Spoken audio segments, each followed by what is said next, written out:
Selamat siang Ibu Indri Astuti SPD MM MPD yang kami hormati, dengan teman-teman yang kami sayangi.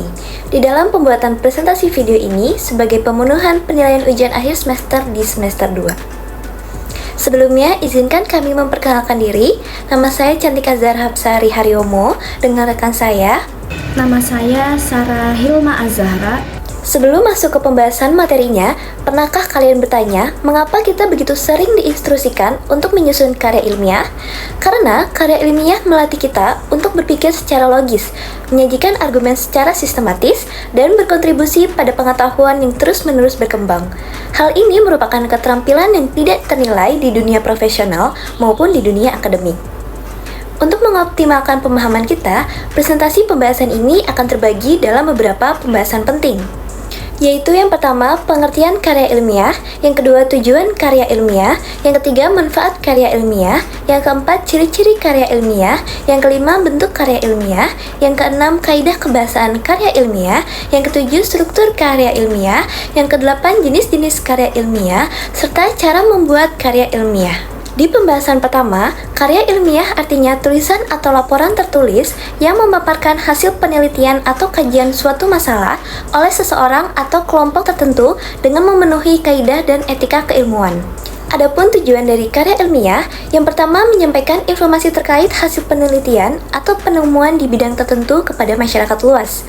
Yang kedua, dijadikan bahan untuk melatih ide, kreativitas, tingkat pemahaman, atau daya tangkap. Yang ketiga, untuk pengambilan keputusan perumusan masalah, sehingga mengembangkan penelitian lama agar menjadi penelitian baru yang lebih matang secara konsep dan pemikiran. Serta adanya manfaat karya ilmiah, yang pertama bisa menjadi sumber ilmu pengetahuan baru, serta bahan untuk mengembangkan ilmu pengetahuan lainnya. Yang kedua, dapat memperdayakan masyarakat dengan pengetahuan ilmiah untuk meningkatkan kesadaran pemahaman dan kontribusi masyarakat dalam isu-isu penting. Yang ketiga, sering dijadikan sumber pembelajaran di institusi pendidikan tinggi supaya memahami konsep-konsep yang lebih kompleks hingga mengembangkan keterampilan di bidang ilmiah. Pembahasan berikutnya yaitu ciri-ciri dari karya ilmiah. Terdapat 4 ciri-cirinya. Yang pertama yaitu sistematis, yang berarti karya ilmiah disusun dengan struktur yang sistematis dan teratur. Terdapat struktur penulisan yang jelas, seperti pendahuluan, tinjauan pustaka, metodologi, hasil, pembahasan, dan kesimpulan, sehingga alur pemikirannya teratur dan mudah dipahami. Yang kedua yaitu objektif, yang berdasarkan teori serta informasi empiris yang telah terbukti kebenarannya. Bukan hanya berdasarkan pendapatan pribadi penulis, informasi dan data yang disajikan harus bersumber dari realita yang sebenarnya dan tidak dimanipulasi. Yang ketiga yaitu logis, yang berarti isi dari karya ilmiah ini perlu mudah dimengerti dan dapat dijelaskan secara logika. Semua pernyataan dan kesimpulan harus didasarkan pada pemikiran yang logis dan dapat dipertanggungjawabkan. Yang keempat yaitu faktual, yang berupa karya ilmiah yang disusun berdasarkan fakta yang diperoleh melalui observasi atau penelitian, bukan dari imajinasi atau manipulasi semata. Pembahasan berikutnya yaitu bentuk-bentuk dari karya ilmiah. Terdapat 3 bentuk. Yang pertama, karya ilmiah populer, berarti yang diungkapkan secara singkat, ragam bahasanya populer atau lebih santai dan menarik dengan kalimat yang mudah dipahami, dan umumnya disukai oleh banyak orang, serta bisa diterbitkan di media massa. Contoh dari karya ilmiah populer diantaranya paper, essay, feature, dan lain sebagainya. Yang kedua, karya ilmiah semi-formal, berarti menunjukkan tulisan yang mengikuti unsur-unsur bentuk formal, tetapi cara penyampaiannya lebih sederhana. Contoh dari karya ilmiah semi-formal dapat berupa laporan ataupun makalah. Yang ketiga, karya ilmiah formal, berarti harus memenuhi semua komponen yang diperlukan dalam aspek akademis dengan sempurna. Contoh dari karya ilmiah yang formal adalah skripsi, tesis, maupun disertasi. Pembahasan berikutnya yaitu kaidah kebahasaan dari karya ilmiah. Terdapat 5 kaidah. Yang pertama yaitu menggunakan kalimat efektif. Berarti dalam menyusun karya ilmiah sebaiknya hindari penggunaan kata atau frasa yang berulang tanpa alasan yang jelas. Pastikan kalimat yang dibuat sudah efektif sehingga tidak berlebihan dan membingungkan pembaca. Yang kedua yaitu menggunakan bahasa denotatif. yang artinya bahasa denotatif adalah jenis bahasa yang memiliki arti dan makna sebenarnya. Oleh karena itu, arti dari setiap kata perlu dinyatakan secara jelas agar tidak muncul penafsiran yang berbeda. Dengan cara ini, pembaca dapat dengan mudah menangkap isi dari tulisan ilmiah kamu. Yang ketiga, yaitu menggunakan kata baku yang pemilihan dan istilah dalam tulisan ilmiah haruslah formal, mengikuti KBBI. Ini bertujuan agar kata yang digunakan sifatnya tidak rancu dan tidak dipengaruhi oleh bahasa asing. Yang keempat, yaitu hindari penggunaan opini pribadi, yang berarti karya ilmiah tidak boleh mencantumkan pendapat atau perasaan pribadi dari penulis. Selain itu, sebaiknya hindari untuk memberikan penilaian atau komentar yang tidak berkaitan dengan isi karya ilmiah.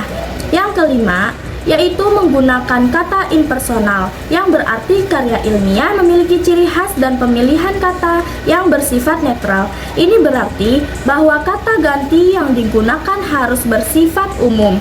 Contohnya, penulis atau peneliti. Ini berbeda dari jenis tulisan lain yang tidak bersifat ilmiah, seperti novel atau cerita pendek, di mana penulis dapat memakai kata ganti seperti aku, kamu, atau dia. Pembahasan berikutnya yaitu struktur karya ilmiah. Terdapat 9 struktur. Struktur pertama yaitu judul, yang berarti judul dari karya ilmiah tersebut harus didasarkan pada tema yang akan dibahas. Proses pembuatan judul sebaiknya dilakukan dengan cara yang menarik, tetapi tetap harus efektif dan menggunakan istilah yang sesuai dengan KBBI dan PUEBI. Struktur kedua yaitu abstrak, yang memiliki arti ringkasan dari keseluruhan materi yang dibahas dalam karya ilmiah. Tujuannya agar pembaca bisa memahami secara cepat tentang isi, maksud, dan tujuan dari dokumen ilmiah tersebut dengan singkat. Abstrak biasanya ditulis tidak lebih dari 250 kata serta menggunakan bahasa yang jelas serta informatif.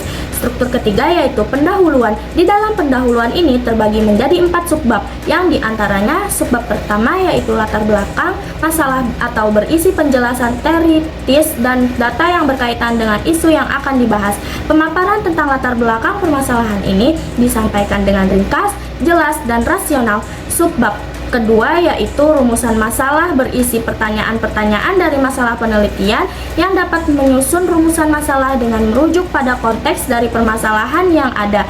Subbab ketiga yaitu tujuan penelitian atau berisi tentang sasaran yang ingin diraih dari studi tersebut.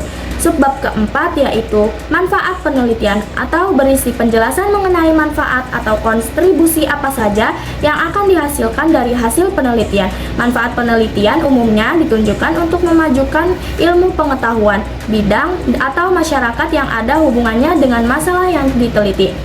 Struktur keempat yaitu kerangka teori. Dalam kerangka teori ini akan memuat dua hal, yaitu yang pertama adalah landasan teori berisi konsep yang mendasari penelitian. Oleh karena itu, karya ilmiah dapat disusun dengan cara yang teratur dan terpercaya. Hal yang kedua adalah hipotesis penelitian atau berisi kesimpulan yang awal yang didasarkan pada konsep dasar atau landasan teori yang digunakan oleh peneliti. Struktur yang kelima yaitu metode penelitian, yang berarti sebagai langkah-langkah yang diambil oleh peneliti untuk memperoleh hasil yang valid.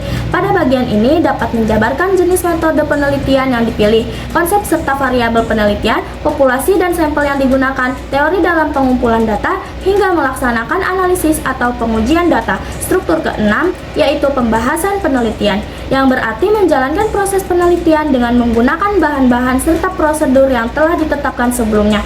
Proses penelitian ini bisa dijabarkan di bagian pembahasan penelitian. Tentunya penjelasannya harus disampaikan secara sistematis, detail, dan akurat tanpa mengubah atau memanipulasi hasil atau proses yang ada. Struktur ketujuh yaitu penutup. Setelah menjelaskan mengenai hasil penelitian, langkah berikutnya adalah mengemukakan kesimpulan dan rekomendasi dari penelitian tersebut. Kesimpulan ini bertujuan agar para pembaca dapat memahami informasi terkait isu yang diteliti, sementara saran bisa berupa pesan-pesan dari peneliti.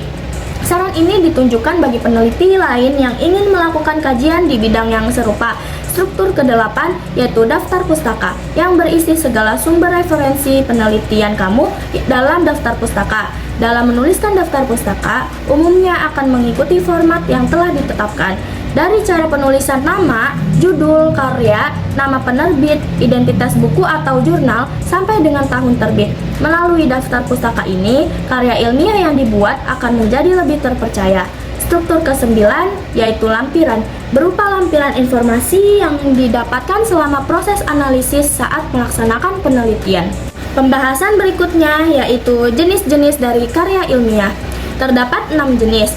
Yang pertama yaitu artikel, yang artinya tulisan yang berisi pendapat subjektif tentang suatu masalah atau peristiwa. Artikel ilmiah adalah tulisan yang dibuat untuk dipublikasikan dalam jurnal atau buku yang berfokus pada penelitian dan ilmu pengetahuan. Karena itu, artikel ilmiah berasal dari hasil pemikiran, tinjauan pustaka, atau hasil pengembangan proyek yang semuanya harus didasarkan pada fakta sehingga memiliki sifat yang objektif. Yang kedua yaitu makalah, yang artinya membahas suatu topik tertentu, seringkali disusun untuk memenuhi tugas akademis atau dipresentasikan dalam forum ilmiah. Dalam proses penyelesaiannya, makalah ini juga memanfaatkan data yang tersedia di lapangan. Karya ilmiah ini memiliki karakter empiris dan objektif.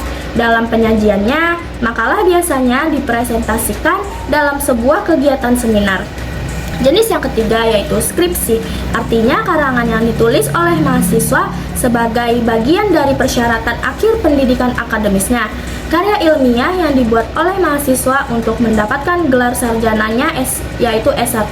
Jenis keempat yaitu kertas kerja atau work paper yang dibuat dengan analisis yang lebih mendalam dan tajam serta dipresentasikan pada seminar atau loka karyanya yang biasanya dihadiri oleh ilmuwan.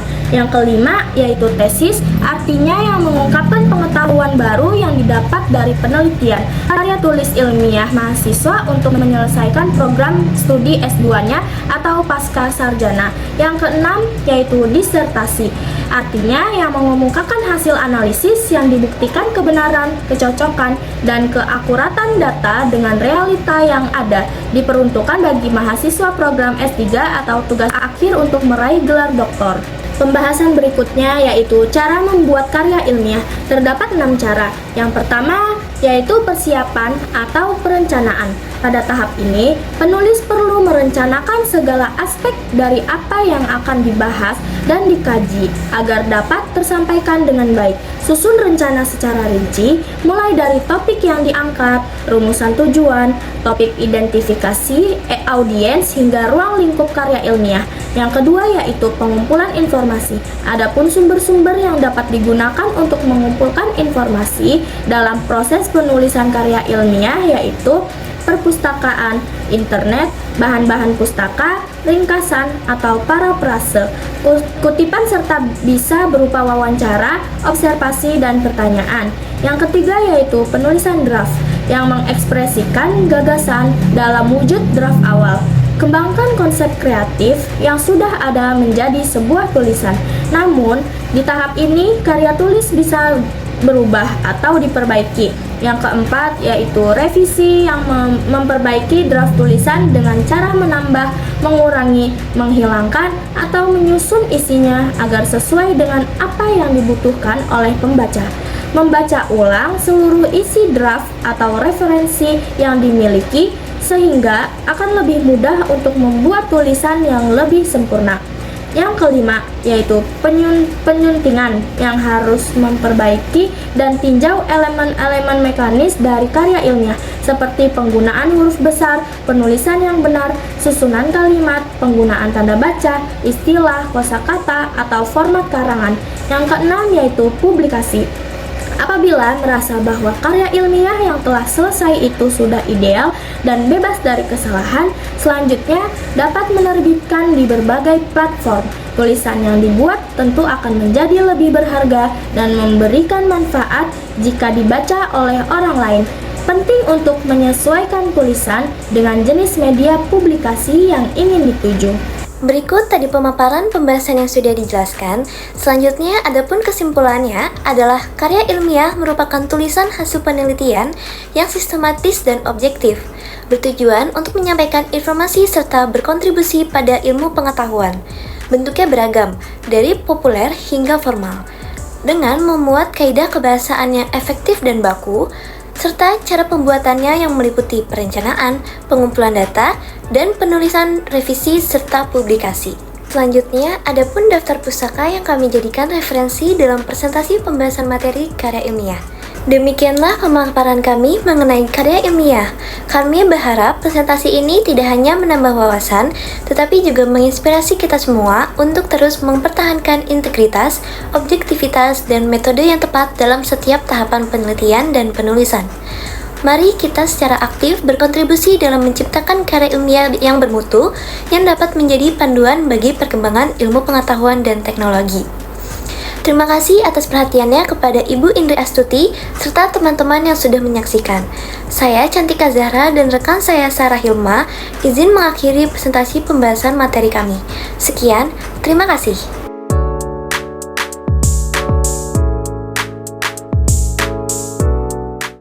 Everyone around me say, tell you where, that's what I'm doing.